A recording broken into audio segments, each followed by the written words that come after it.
2009 Chevy Silverado reduced engine speed. This happened to me yesterday and I didn't know what was going on, so I Googled a few things. I found out some information. I'm just going around checking all the ground wires, mainly this one right here.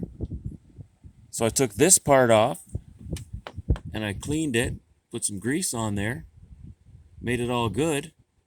Decided to go down there to the engine block to loosen off the bolt, like I saw on a video.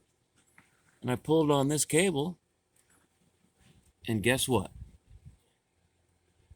I think that is my problem because it's an intermittent.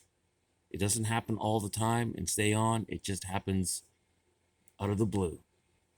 So I'm going to reground this, and hopefully that's just the only one. Wish me luck.